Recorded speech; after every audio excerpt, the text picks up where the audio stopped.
में नजर आ रहे हैं। न सिर्फ योगी आदित्यनाथ का रौद्र रूप देखने को मिल रहा है, बल्कि योगी की पुलिस भी एक्शन मोड में ही नजर आ रही है। 42 दिन और एनकाउंटर इतने कि आपके होश उड़ जाएंगे। 72 एनकाउंटर कर दिए गए। जगह जगह से ढूंढ कर अपराधियों को गोली मारी जा रही है, ताकि ये जान सके कि अब उत्तर प्रदेश में वो प्रदेश नहीं कि आप संरक्षण लेकर खुश रहें, अब आपको उत्तर प्रदेश छोड़कर भागना पड़ेगा। क्या कुछ हुआ 5 जून के बाद, चलिए आपको बताते हैं इस रिपोर्ट में। 5 जून के बाद जो यूपी की शांति भंग करने का प्लान बना रहे थे, जिन्होंने बिहार और दूरदराज के राज्यों से गुर्गे बुलाए थे, उनके सपनों पर पिछले 42 दिनों में योगी की सरकार ने पानी फेर दिया। इधर बीजेपी योगी की कुर्सी के पीछे पड़ी है, उधर योगी अपनी ईमानदारी और अपने सिंघम अधिकारियों के दम पर अपराधियों के पीछे पड़े हैं। वो जैसे तैसे करके यूपी को बदल देना चाहते हैं। जो यूपी कभी अपराधियों और माफियाओं से बदनाम था, जहां कोई बाहर के राज्यों के लोग नहीं आना चाहते थे, उसी यूपी को बदलने के लिए लड़ाई में बेशक योगी अकेले हैं, लेकिन फिर भी उन्होंने 42 दिनों में भूकंप ला दिया है।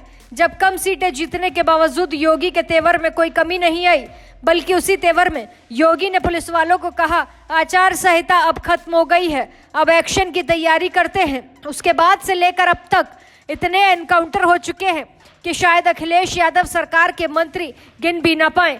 42 दिनों में 72 एनकाउंटर से पूरा यूपी हिल गया है। अपराधी दौड़ते भागते गिरते पड़ते कितने तो लंगड़े हुए, इसका कोई रिकॉर्ड नहीं। सवाल ये कि योगी की पुलिस इतने गुस्से में क्यों? साल 2017 में योगी के सीएम बनने के बाद ये काम तेजी में था, लेकिन बीच में ऐसा लगा कि पुलिस खोखा गिनने लगी और किसी ने योगी की ताकत को कम कर दिया। ये सियासत हो रही थी बीजेपी में। केशव प्रसाद मौर्य से लेकर ब्रजेश पाठक तक योगी की ताकत को कम करने के लिए बार बार दिल्ली दरबार की हाजिरी लगा रहे थे। इसीलिए कभी योगी का बुलडोजर कम पड़ता दिखाई देता है, तो कभी योगी की सिंघम पुलिस कमजोर हो जाती है। 5 जून को जौनपुर, मेरठ, अंबेडकर नगर, शामली और बरेली में एक साथ 8 बदमाशों के होश उड़े, कुछ घायल और कुछ सीधे ऊपर गए। 6 जून को पुलिस ने फिर सफाई अभियान शुरू किया। मुजफ्फरनगर, सीतापुर, जालौन, गाजियाबाद और रामपुर के साथ साथ अलीगढ़ में 20 गैंगस्टर पस्त हुए।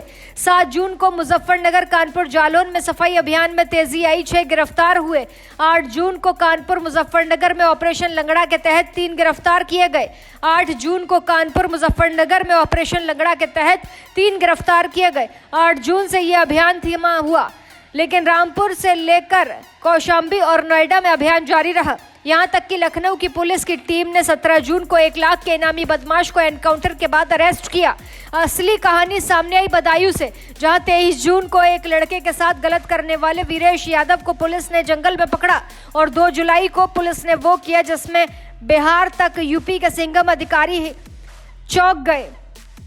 2 जुलाई को यूपी की एसटीएफ पुलिस ने एक आरोपी को ढेर किया। 2 जुलाई से 17 जुलाई तक यूपी पुलिस ने अलग अलग शहरों में दर्जनों ये काम किए। मऊ, आजमगढ़ बॉर्डर से लेकर कानपुर और अमरोहा तक पुलिस ने बड़े बड़े गैंगस्टर को उनकी हैसियत दिखाई और सिर्फ लोकसभा चुनाव के बाद 42 दिनों में ही 72 बदमाशों को या तो सलाखों के पीछे पहुंचाया या फिर उन्हें ऊपर भेज दिया गया।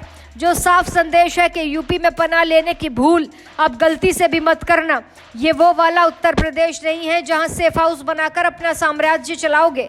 ये वो उत्तर प्रदेश है जहां योगी सियासत में अकेले तो पड़ गए हैं, उनके खुद के विरोधी उनकी कुर्सी लेने की कोशिश कर रहे हैं, लेकिन अपराधियों और माफियाओं के लिए उत्तर प्रदेश में अब योगी के रहते कोई जगह नहीं है।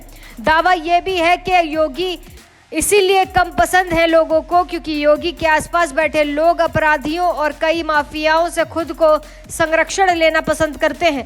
योगी आदित्यनाथ के कारण ही बीजेपी के नेताओं की मलाई खाने की आदत कम हो गई है। बीजेपी नेताओं को घोटाला करने का मौका कम मिल रहा है, इसलिए योगी की ईमानदारी से न सिर्फ माफिया और अपराधी घबराए बल्कि बीजेपी भी एक तबका घबराया हुआ है। वो चाहता है किसी भी तरह से सीएम योगी को कुर्सी से हटा दिया जाए, लेकिन आप तय करिए कि आपको 42 दिनों में 72 एनकाउंटर वाला सीएम चाहिए या उत्तर प्रदेश में माफियाओं के साथ रहने वाले नेता।